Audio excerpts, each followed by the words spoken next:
I recently got sent to a page talking about sex, and more importantly, why it must be saved until marriage. Here's what I know. Sex, well, it's great. It's something two or more consenting adults can do that hopefully everyone will enjoy. Now, there's nothing wrong with waiting to have sex either. That can be your choice.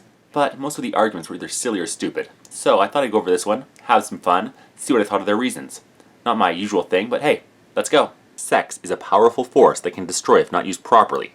Like atomic power, sex is the most powerful creative force given to man.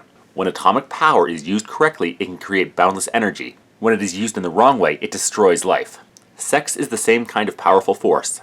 Sex is a gift from God that gives us the greatest pleasure, to help creating a deep companionship with one's spouse, and for procreation of the next generation. But if you play with this powerful force outside the bonds of marriage, it destroys you and those close to you. No, sex does not destroy anyone who has it outside of marriage. It can become an addiction for some people, but unless you're living in some kind of 80s teen romp where everybody's obsessed with it all the time, it will probably not become some all-powerful driving force. We are animals with desires, yes, but animals that have the ability to decide when and where we act on those carnal desires. There are two things which clearly differentiate the human species from animals. One, we use cutlery. Two, we're capable of controlling our sexual urges. We don't need marriage to control our impulses, we just need our own minds and our own self-control. Sexual activity for young people arrests their psychological, social, and academic development. Studies show that when young people engage in premarital sex, their academic performance declines and their social relationships with family and friends deteriorate. This is because adolescents are too immature to deal with the explosive sex drive, and it tends to dominate their life. Wow, kids can do stupid things or get obsessed with something? What a shock. There are no links here, so I don't know what studies they're talking about. But, as a former student, I would have loved to have been involved in a study like this when I was in high school. Okay, so you've just finished the IQ test. Please go bang this cheerleader. When you're done, so come see us, we'll do another test, see if there's any change in your IQ. I honestly think that my constant worry that I wasn't having sex when I was younger, when I assumed everybody else was one of the factors that led to my decline in both academics and social relationships. And even if we grant that some, or even most adolescents are too immature to deal with sex, does that mean everyone, including responsible, mature adults, should repress themselves as well? The majority of women cannot enjoy sex outside of the bonds of marriage. The development of a fulfilling sex life needs the security and peace of the marriage bond. Premarital sex usually takes place sneaking around in hidden places, dealing with the fear of being caught, the fear of pregnancy, and feelings of guilt. All of these worrisome factors undermine pleasure in premarital sex, most especially for women. This one I'm pretty sure is wrong. I've had sex with several people, both while married and unmarried, and at least some of them seem to be really enjoying it. And women would never lie about how pleasurable sex is. Would they? Yes! Yes! Yes! The feelings of fear and guilt are built up because of lists like this, telling people they should be feeling fear and guilt for what they do, causing a self-fulfilling prophecy. When I showed my wife this list, getting to this point, her first response was, "What century is this woman living in?" Looking at her email address, I think I figured out what the 1800s stood for. Again, personal anecdotes do not a scientific study make, but I had sex with my wife both before and after we got married, and I have to say for neither of us was it very good that first night after the wedding ceremony. Of course, we had just had a long day and ended with a hall filled with a dozen bottles of open wine. We'd paid for them, damn it, we're going to finish them off. Virginity is to be given to the most important person in your life, the person you committed yourself to stay with forever in marriage. Your virginity is the most precious thing you can give to your spouse. Once you lose it, nothing in the world can bring it back. Don't lose something so precious in a thoughtless way. This whole idea of virginity being something important is nothing more than a social construct, and honestly an odd one at that. Why is not having any experience in something seen as a good thing, let alone the most precious thing you can give to your spouse? The most precious thing my wife and I give to each other is our love and commitment. I remember my first time. I was f***ing awkward. I was also f***ing awkwardly as well. I don't know what the hell I was doing, so Kay, if you're watching this, I really do apologize. I am quite glad that the current love of my life wasn't around for my first time. Honestly, I think it would be a good thing if you get some practice in first, so you know what you're doing.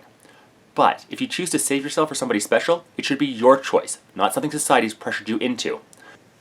Those who engage in premarital sex run a high risk of contracting one of the many venereal diseases rampant today, as well as losing their fertility. Not just AIDS, but other common disfiguring diseases like herpes have no cure. Some venereal diseases have no symptoms, and many couples discover many years later they have become infertile because of these diseases. Infertility experts estimate that 80% of today's infertility is due to venereal diseases contracted before they were married. The best and only method that guarantees 100% against AIDS and other sexually transmitted diseases is to wait for marriage to have sex and maintain fidelity in your marriage. 5, 6, and 7 are pretty much the same thing. I've been kind of flippant in this video, but STIs are no laughing matter. If you're going to have sex, talk to your partners, know their past, be open with yours, use precautions, and make sure both of you are tested.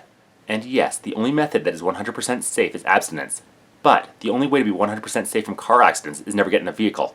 Sometimes we do go for rides, but seatbelts help lessen the risk of getting hurt. Premarital sex breaks the 10 Commandments given by God. The 10 Commandments are given to man by God to make man happy. They are not outdated and they are not restrictive. If we follow these laws, we can create happy and prosperous lives.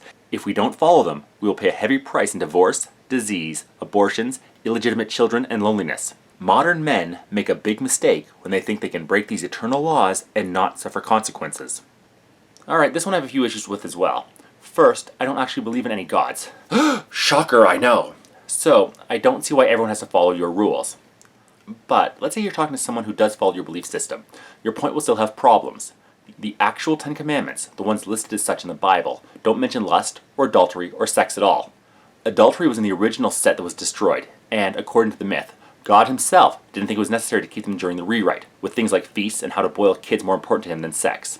Or that pesky murder thing. And they're not restrictive?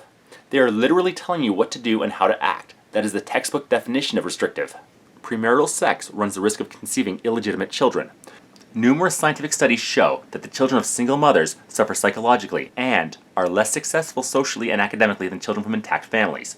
Above all, children need both their father and their mother. It is wrong to risk having children who will never have their father's love, protection, and care.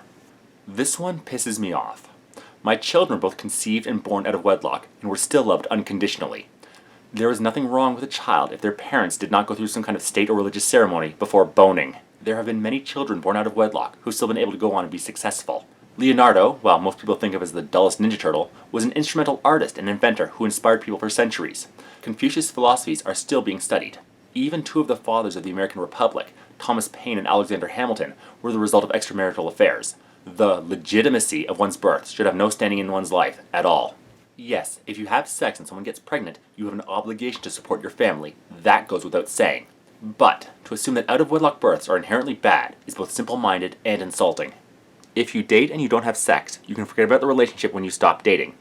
But if you have sex with those you date and then break up, the nature of sexual involvement creates strong, often unpleasant memories for your whole life.